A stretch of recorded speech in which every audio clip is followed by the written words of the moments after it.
जो भारत के उस राज्य को रिप्रेजेंट करते हैं जो फाइन आर्ट्स और गरिमा में अपना एक उच्च स्थान रखता है, जिसे बंगाली भद्रलोक कहा जाता है।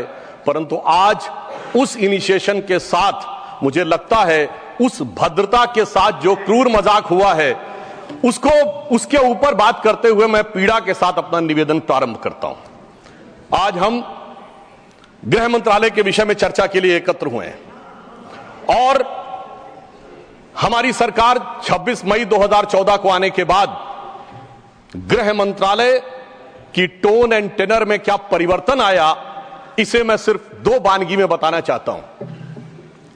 26 मई 2014 के बाद आप सबको ध्यान होगा, उससे पहले बीएसएफ जो कि गृह मंत्रालय के अंडर में आता है, पहले उधर से बहुत फायरिंग हुआ करती थी। उसके बाद पहली फायरिंग हुई तो मुझे याद है उस समय राजनाथ सिंह जी गृह मंत्री थे।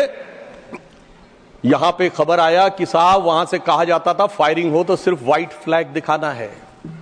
आपको पता है कि उस समय गृह मंत्रालय से संदेश गया बीएसएफ के डीजी को कि अब ये मोदी की सरकार है, अब व्हाइट फ्लैग नहीं दिखाया जाएगा, फायरिंग के ऊपर 4 गुना फायरिंग का जवाब दिया जाएगा। और आप सबने देखा होगा पिछले 10 सालों में सीमा पर फायरिंग में शांति आ गई है।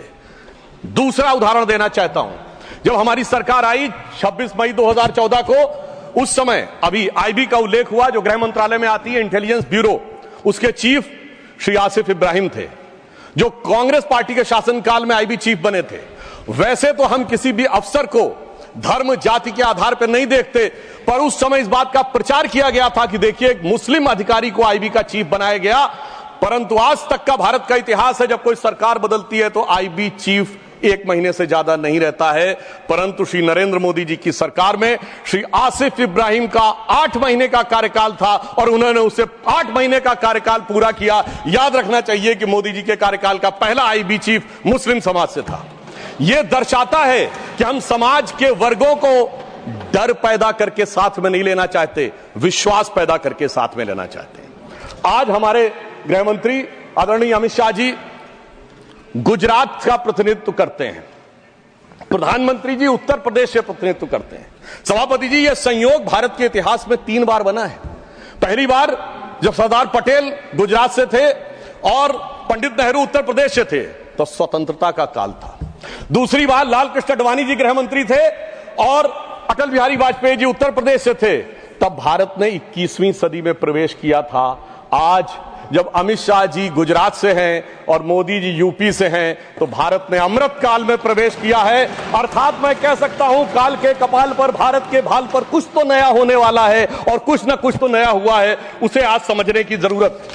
अब मैं बताना चाहता हूं कि गृह मंत्रालय ने इस दरमियान किस किस प्रकार से कार्य किए। मैं 3 प्रकार के कार्य बताना चाहता हूं। एक, वो कार्य जो पिछली सरकारें भी कर रही थी वो हमने करके दिखाया। दूसरा, वो कार्य जो पिछली सरकारें कर ही नहीं सकती थी, सोच नहीं पाई, वो करके दिखाया। और तीसरे वो कार्य हैं जिसपे पिछली सरकारों ने एड़ी चोटी का जोर लगा दिया कि नहीं हो सकते, वो भी करके दिखाया। पहली श्रेणी में वो कार्य हैं, यानी मैं मानता हूं दूसरी सरकारों ने भी प्रयास किया होगा कि आतंकवाद की घटनाएं कम हो और अपराध की घटनाएं कम हो। तो मैं बताना चाहता हूं आतंकवाद की जो कुल घटनाएं जून 2004 से 14 के बीच में 7214 थी, जो 14 से 2024 के बीच में 2240 है, 69% की कमी आई है। कुल मृत्यु जो नागरिकों की और सिक्योरिटी फोर्सेस की होती थी उसमें 68% की कमी आई है। नागरिकों की जो मृत्यु होती थी उसमें 81% की कमी आई है। सिक्योरिटी कोर्सेस में जो फोर्सेस की जो मृत्यु होती थी उसमें 46% की कमी आई है। और मैं एक महत्वपूर्ण बात बताना चाहता हूं, स्टोन पेल्टिंग के इंसिडेंसेस 2010 में 2654 थे, अब 0 हैं। ऑर्गेनाइज हड़ताल 0 है, स्टोन पेल्टिंग 0 है, स्टोन पेल्टिंग में जख्मी होने वाले 0 हैं। सभापति महोदय, पत्थर पड़ने के दौर खत्म हो गया, मगर अगर किसी की अकल पे पत्थर पड़ा हो तो उसे बदला हुआ नजारा नहीं दिखाई पड़ता। इसलिए मैं कहना चाहता हूं चश्मा उतारो फिर देखो यारो, दुनिया नई है चेहरा पुराना। महिला सुरक्षा के लिए एक अलग प्रभार बनाया गया। 2018 में इंटीग्रेटेड हेल्पलाइन बनाई गई और 181 हेल्पलाइन को राज्यों और केंद्र शासित प्रदेशों के साथ जोड़ा गया। फोरेंसिक को मजबूत करने के लिए प्रदेश में डीएनए विश्लेषण और साइबर फोरेंसिक की लैब्स भी बनाई गई। मॉडर्नाइजेशन करने के लिए 80 करोड़ की एक अलग मंजूरी दी गई। फोरेंसिक इकोसिस्टम को बेहतर बनाने के लिए 7 नई फोरेंसिक प्रयोगशालाएं बनाने की बात हुई, और जिसमें यूपी, बिहार, उड़ीसा, राजस्थान, छत्तीसगढ़, तमिलनाडु और केरल में, और इसके अतिरिक्त पुणे, गुवाहाटी, भोपाल और कोलकाता की लैब्स को और इंप्रूव करने का कार्य किया गया। ये वो कार्य है जो पिछली सरकारों ने सोचा नहीं था वो कर पाए। मैं उदाहरण देना चाहता हूं। एक है सीएए का उदाहरण अभी हमारे साथी ने दिया। मैं याद दिलाना चाहता हूं, इसी संसद में एक वो दौर था जब इनकी नेता ममता बनर्जी जी ने भारत के इतिहास में इकलौती बार जब चेयर के ऊपर फाइल फेंकी थी, किस बात को लेकर कि बांग्लादेशी घुसपैठियों के बारे में चर्चा करने का मौका नहीं दिया जा रहा है। और आज मैं कहना चाहूंगा कितना बड़ा बदलाव दिखता है कि जिन लोगों ने इतना बड़ा कार्य किया था वो आज कितना पीछे हट गए। इसे कहते हैं कि वक्त के साथ इंसान कैसा बदलता है। सीए पे मैं कहना चाहूंगा, सीए गृह मंत्रालय का विषय है, नागरिकता, और ये एक संसद के द्वारा पारित कानून था, परंतु राज्य विधानसभाओं ने उसके खिलाफ प्रस्ताव पारित कर दिया। यह सरासर कानून का उल्लंघन था, सरासर संविधान का उल्लंघन था, और मैं कह सकता हूं इसके द्वारा संविधान खतरे में था। दूसरा मैं उदाहरण देना चाहता हूं, यूएपीए का चेंज किया गया, यानी अब केवल एक संगठन आतंकवादी नहीं होगा, कोई व्यक्ति आतंकवादी होगा तो उसको भी आतंकवादी माना जाएगा। एनआईए एक्ट में आतंकवाद की परिभाषा स्थापित की गई। मृत्यु दंड पर यह संशोधन किया गया कि क्षमा याचना केवल संबंधित व्यक्ति ही कर पाएगा, दूसरा नहीं कर पाएगा। आपदा के लिए विशेष धनराशि की व्यवस्था की गई और नक्सलवाद को समाप्त करने में अभूतपूर्व सफलता हमें मिली है। अभी दिसंबर के महीने में हमारे गृह मंत्री अमित शाह जी नक्सलवाद प्रभावित क्षेत्र में सीआरपीएफ के कैंप में पूरी रात गुजार कर आए हैं। जो लोग ये कहने का प्रयास करते हैं कि इसको डर और किससे वो, उससे उनको समझने का प्रयास करना चाहिए। अब वो दौर चले गए सभापति महोदय। मुझे याद है 6 अप्रैल 2010 को दंतेवाड़ा में 76 सीआरपीएफ के जवान शहीद हो गए थे, और उसके बाद ऐसे समाचार आते थे कि देश के कुछ विश्वविद्यालयों में शहीद जवानों के प्रति नहीं, नक्सलवादियों के समर्थन में कार्यक्रम हो रहे थे। वो दौर अब समाप्त हो गया। अब तीसरी श्रेणी में बताना चाहता हूं, वो काम आते हैं, किए हैं गृह मंत्रालय ने, जो पिछली सरकारें कहती रही कि ये नहीं हो सकता, नहीं हो सकता, वो करके दिखाया। धारा 35A, धारा 370।